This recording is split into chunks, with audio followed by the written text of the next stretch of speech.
Today we're going to be talking about how corporates can make the most of their data and how to understand the social value of that data. I'm delighted to be joined today by Ewan Cranston, CTO of Forecast. So I think in reference to the question, really, I think in terms of my experience, I think the first thing to talk about is really the lack of a unified data strategy in corporates, particularly in situations where businesses could take advantage of more advanced use cases like machine learning and artificial intelligence. In my experience, it's normally a result of funding or portfolio planning that ends up leading to siloed decisions being made. These kind of advanced use cases need a sort of different operating model within the organisation, and it really needs sort of analytics team, the data team, the technology team, and the business to come together to work towards the desired outcomes. I think the second thing that I've seen as well is what I call the CTO and the CDO problem, is where it's actually there's a divergent technical strategy in place in organisations. And an example of that might be where you've got the engineering part of the organisation are focused on what's called a microservices approach, and they are trying to break up the data in the organisation, and you've got the chief data officer who's trying to kind of collect and consolidate that data. And part of the response to that, and kind of more recently, has been this thing that's called the data mesh, and that really focuses on, rather than sort of consolidating data, it's leaving it in place and connecting it up. So the most significant challenge that companies got is it really is around the security of their data. I mean, cybersecurity has been identified as one of the biggest threats to the global economy, and I think as a result, it's going to become a significant focus of foreign policy. As the volume and diversity of data grows, and the data industry grows itself, there's going to be even more regulatory focus put on data, and I think that's going to be, it's going to have a significant impact in the way that companies operate and serve their customers. It's really a significant part of my role in Forecast to make sure both Forecast and their customers are kept safe, and cybersecurity and the security of data is something that we take most seriously. Part of the way we operate is, generally speaking, when we engage with a customer, we kick off a discovery process to understand, what they're trying to achieve with their data, what the problems and opportunities are, and almost systematically walk them through and try and prioritise what they're looking at. Certainly, my background's in Lean Six Sigma. A lot of that is to do with actually focusing in on really defining the problem or the opportunity well to prioritise what you're trying to achieve. But you see the same thing in sort of agile programs of work as well, where there's almost a use case driven approach to it as well. I mean, there's some things that sort of normally come out of that process that we see in terms of sort of clients trying to move up the data maturity curve, as we call it. Often clients are trying to go after more advanced use cases.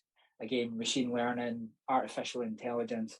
A lot of the blockers that they've got to move towards that tend to be around, data quality, mismatched data, and data lineage as well. So we try and get in as early as we can to help them resolve those issues, and, as I say, kind of systematically work towards getting the outcomes that they need. ESG not operating in a silo is really an important one in terms of the things that we see.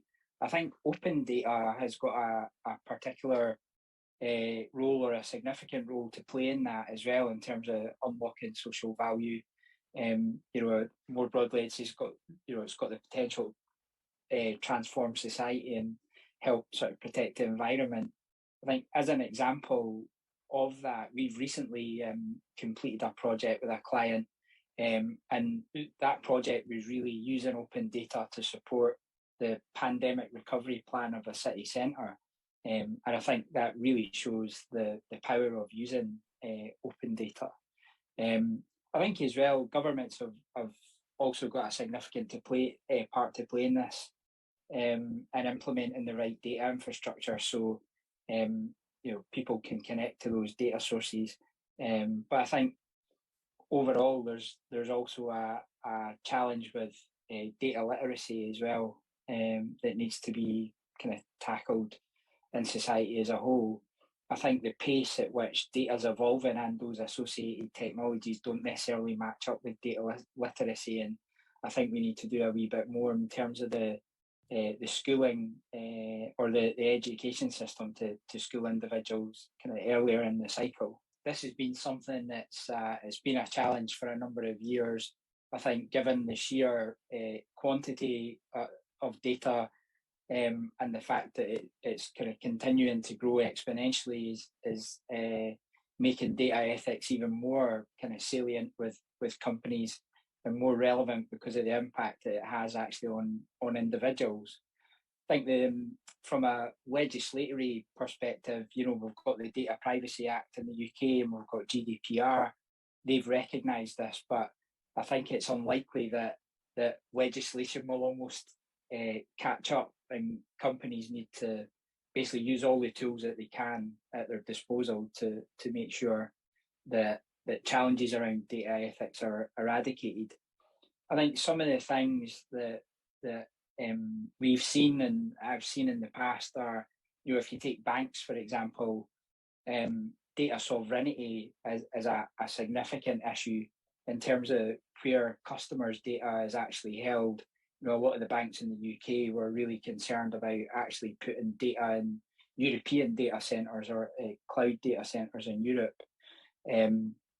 You've also got the aspect of data residency as well, in terms of where the data is actually processed. So as part of our sort of way of working with clients, these are concepts that we take into account as we're working through the process with them, particularly when we're scoping up initiatives with them.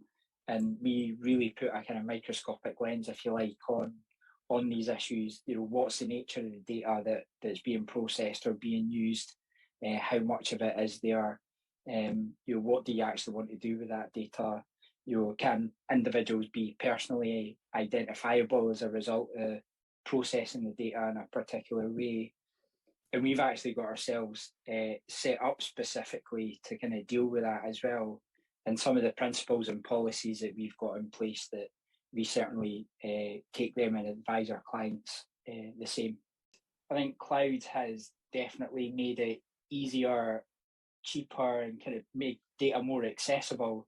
But I think these security and cybersecurity concerns are only going to get even more significant. Potentially a controversial point is I think you'll see organisations in the future move back to more of a sort of on-premise traditional sort of data centre type setup to protect their data. I think there could be a shift away from the cloud in particular kind of use cases for that. We'll maybe see blockchain play a part in that as well, in terms of networks, more peer-to-peer networks to try and keep data safe. I think one of the other things definitely in the future is, at the minute, machine learning and artificial intelligence, the use cases are fairly narrow. It's more about sort of predicting outcomes at the minute in terms of their use. I think we'll see a rise in what's called more causal artificial intelligence, where it's trying to prove cause and effect, and it's more, it can be more effective in processing, and decisions can be made that are more human-like. And that's definitely going to have an impact on the future of work, I would say. One of the phrases that we use quite a lot is almost crawl, walk, run. I think companies are almost trying to run too far ahead at times with their data, when they actually need to get the right data infrastructure put in place to enable these use cases. So in terms of what they're doing well, I think it's actually putting the focus on data. I think it's almost been this thing. It's certainly I've been in technology for about 15 years now, and certainly over time, it's probably the past 7 years or so that there's been an uptick in the focus that companies are putting on data. And data is the thing that powers their technology and how they go about their business in general. I think there needs to be more focus put on budgets for data in general.